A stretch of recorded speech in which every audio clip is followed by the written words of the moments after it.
et qui donc, après ces 25 heures, nous ont amenés dans cet endroit-là, le savent. On était très loin de cette frontière maritime. Et la question qui se pose, c'est pourquoi est-ce qu'ils ont cherché à mentir? Pourquoi est-ce qu'ils ont tenté de mentir? Parce qu'ils ont cherché à maquiller la réalité, parce qu'ils ont cherché à la rendre légale et à rendre notre geste illégal. Et donc, à partir de là, à tirer du droit une légitimité, non seulement pour me faire enfermer, mais une légitimité politique qui leur permette de perdurer.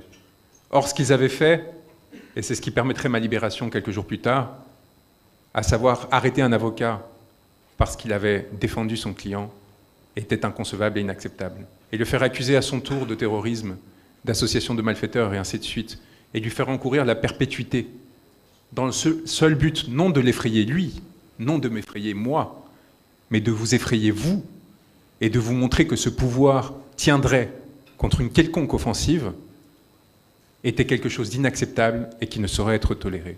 Et la mobilisation extraordinaire qu'il y a eu, y compris des Gilets jaunes en France, y compris des Gilets jaunes, pour vous dire à quel point votre lutte a trouvé des échos loin des palais, loin des pouvoirs. Cette mobilisation a permis de me sauver, et quelques mois plus tard, de sauver tous ceux qui étaient alors encore enfermés. Lorsque je suis rentré à Rebeuss, j'ai décidé de le faire pieds nus, comme cela a été raconté, pour une raison très simple. Je considérais que j'étais face à des violeurs, des gens qui ne méritaient nul respect et qui n'avaient aucun droit sur moi. Et donc j'ai refusé d'avoir aucun lien à leur égard, de me dégager entièrement de leur part. Ce n'était pas un geste calculé. De la même façon que cesser de boire et de manger pendant ces 3 jours s'imposait. Le fait de ne pas leur parler, si ce n'est pour dire cette phrase qui a été rappelée, « Seule la lutte libère », n'était pas un choix. C'était une obligation, une évidence. Et quand je me suis retrouvé dans cette cellule, sur ce lit que Jamil Sané prendrait à ma sortie, dans un chassé-croisé extraordinaire, alors qu'il m'avait accueilli à Dakar, après qu'on se soit croisé dans la cave, souriant de se retrouver au même moment sans pouvoir se parler, évidemment, pour ne pas mettre en difficulté ceux qui nous avaient aidés. Après avoir réussi à sortir de toutes ces opérations de déstabilisation grâce au courage, j'allais dire à l'inconscience d'Alpha Bocarso, qui pendant ces 4 jours m'a protégé avec les siens, avec Indian Law, avec le lutteur Dolé qui est là, Usine Dolé.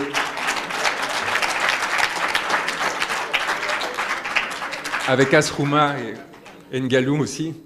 Vraiment, ce courage qui leur a coûté cher, qui leur a coûté la liberté, était fondamental. Ce n'était pas un caprice, ce déplacement. Il ne s'est pas levé.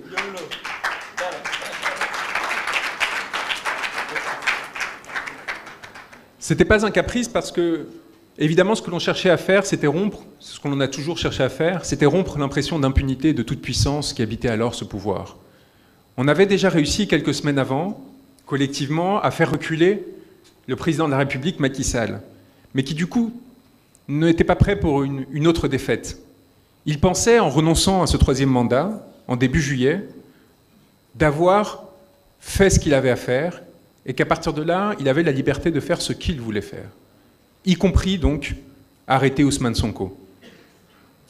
Et il nous appartenait de lui montrer que les premières limites qui avaient été fixées, à travers notamment notre communication au bureau du procureur de la Cour pénale internationale, concernant la commission de crimes contre l'humanité au Sénégal, qui, rappelez-le, avait été rendue publique le jour d'une visite de Macky Sall à Paris, qui était censée consacrer la normalité de ses comportements, consacrer l'utilisation de tirs à balles réelles contre la population, consacrer son inscription dans l'ordre international. Cette communication, évidemment, avait permis d'empêcher cette normalisation et l'avait isolée et mis de côté avec un impact extraordinaire auquel il ne s'attendait absolument pas. Il appartient aujourd'hui au Sénégal de décider quelle sera la voie qu'il souhaitera suivre en ce qui concerne cette question fondamentale de l'impunité et de la justice rendue aux 60 martyrs, aux milliers de blessés et d'emprisonnés qui auraient pu autrement voir leur sacrifice demeurer en vain. Il y a plusieurs options. Celle de la réparation, qui a été annoncée par le président de la République, m'apparaît minimale, nécessaire, mais minimale. il apparaît essentiel de procéder, comme l'a annoncé le Premier ministre, lors de cette journée dont parlait mon confrère Bamba Cissé, d'opérer une purge, et une purge massive, qui évite des événements comme celui que l'on a connu aujourd'hui. Il n'est pas acceptable que des personnes qui ont commis, au détriment du droit, des actes à l'encontre de citoyens sénégalais demeurent dans des positions de privilège, demeurent dans des positions de pouvoir dans ce pays. Nous le devons, à mon sens, aux nombreuses personnes qui se sont sacrifiées pour cette cause et qui ne se satisfont pas simplement de ce changement de pouvoir, mais qui nécessitent qu'il y ait un engagement réel pour changer les structures de ce pouvoir et éviter que ces violences ne se reproduisent. Alors, le Sénégal a le choix. Il a le choix de la justice internationale et de la Cour pénale internationale, ce chemin que nous avons ouvert, qui est parfaitement factible, et que le Sénégal pourrait renforcer en saisissant de lui-même la Cour pour qu'elle se saisisse à son tour de cette question. Mais la question que je me pose, c'est est-ce que les Sénégalais souhaitent mettre leur destin entre les mains d'une institution internationale dont on sait à quel point elle est sous influence et à quel point elle a été fécondée pour servir un projet qui n'est pas un projet souverainiste, qui n'est pas un projet sénégalais et qui n'est pas un projet africain. Il est tout à fait possible au Sénégal de créer une cour spéciale ou des mécanismes spéciaux qui permettent de juger et de sanctionner les personnes qui ont commis ces méfaits. Il lui est parfaitement possible et probablement préférable de se saisir d'elle-même de cette question de la justice et de s'occuper d'elle-même de ceux qui ont souillé ces institutions et sa démocratie. Pour cela, il faudra du courage. Du courage car il s'agit d'adopter des dispositions légales et peut-être constitutionnelles qui soient en rupture avec ce à quoi les hommes politiques sont habitués, à savoir négocier, transiger et se protéger. Je viens d'un pays, la France, qui sombre entre des mains oligarchiques et dont l'effondrement est en train de peser sur ses anciens partenaires et alliés, y compris le Sénégal. Aujourd'hui, la France est prédatrice et lourdement détestée dans de nombreux pays parce qu'elle manque de ressources pour elle-même. Et elle va donc les chercher à l'extérieur, tirer des profits pour essayer de se régénérer et de continuer à alimenter ces classes dominantes au détriment des peuples où elle agit.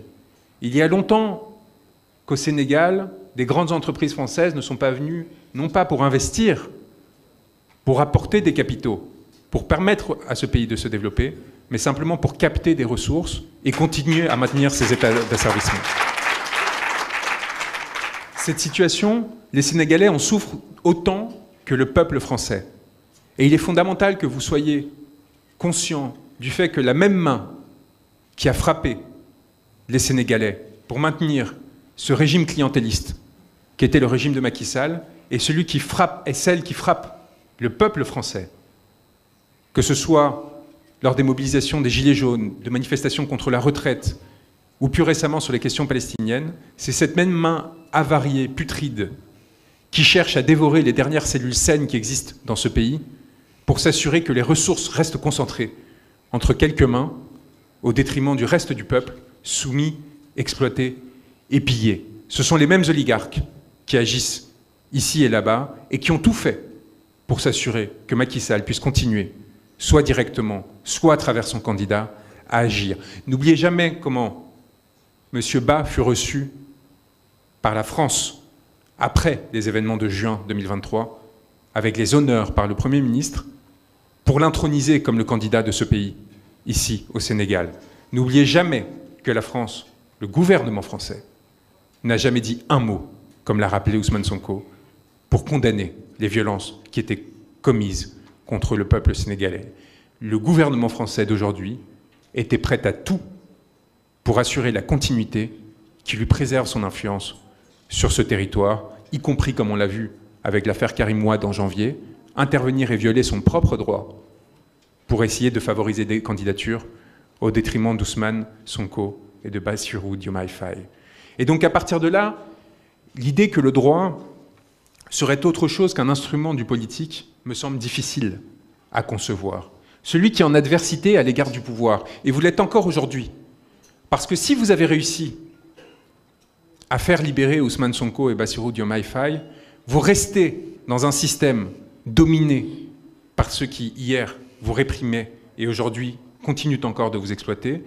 Et ce système-là, sénégalais, reste inséré dans un système beaucoup plus large d'asservissement et d'exploitation, contre lequel il faudra encore des années pour achever cette troisième phase de décolonisation qui s'annonce non seulement au Sénégal, mais dans de nombreux pays d'Afrique, et puis généralement du Sud global.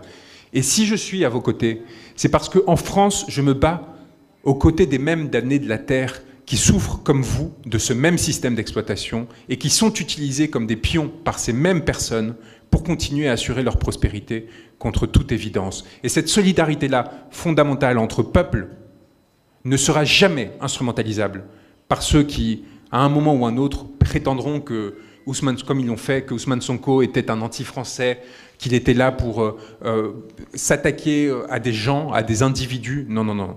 Ousmane Sonko est venu pour rendre sa souveraineté au peuple sénégalais et a aujourd'hui une responsabilité majeure au regard des sacrifices qui ont été faits pour le protéger, à l'engagement extraordinaire qu'ont eu les confrères et le peuple sénégalais pour s'assurer que cette mission soit menée à bien.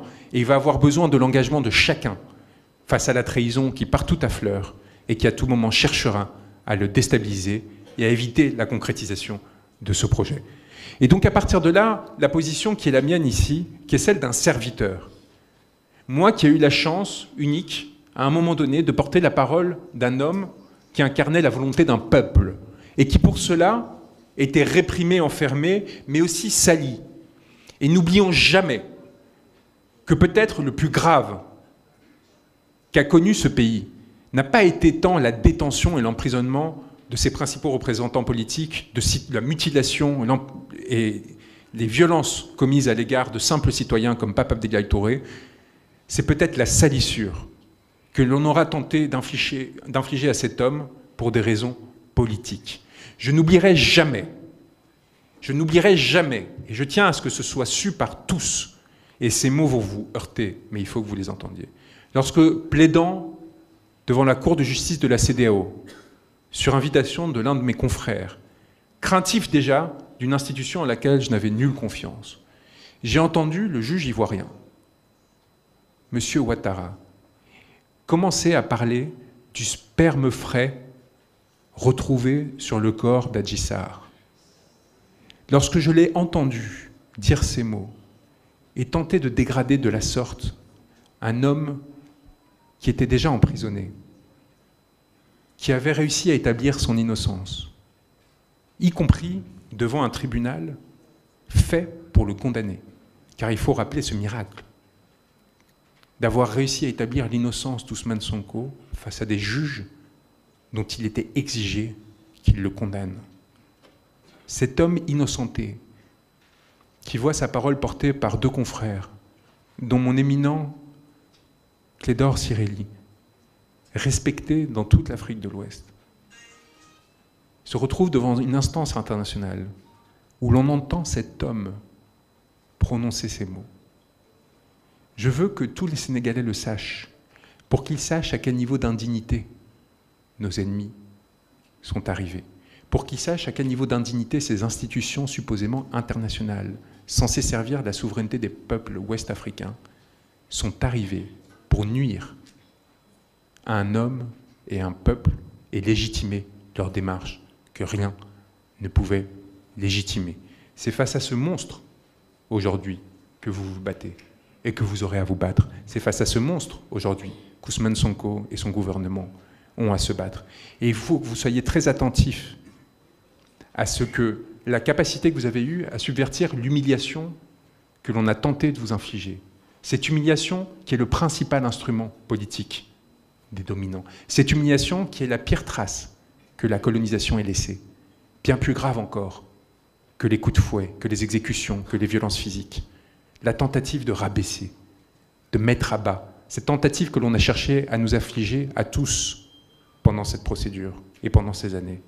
Encore aujourd'hui, dans des commentaires dans la presse, inacceptable au sujet de cette conférence. Cette humiliation, c'est l'arme que nous n'aurons jamais à utiliser, qui nous différenciera toujours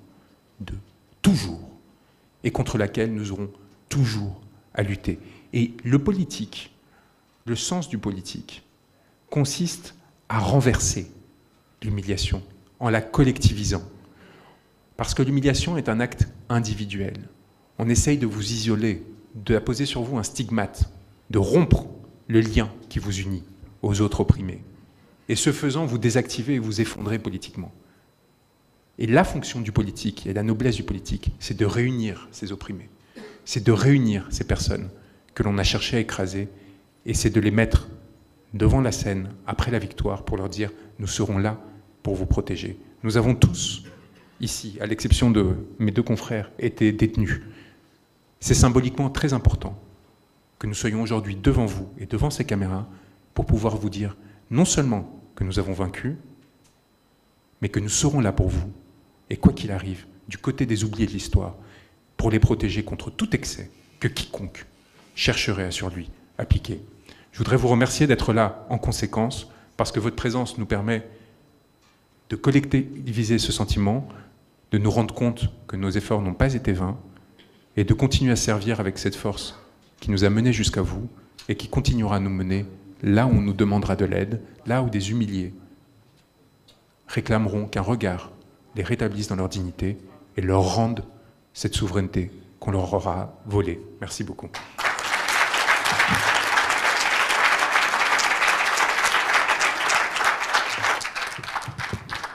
Merci, Maître Juan Branco. Bon,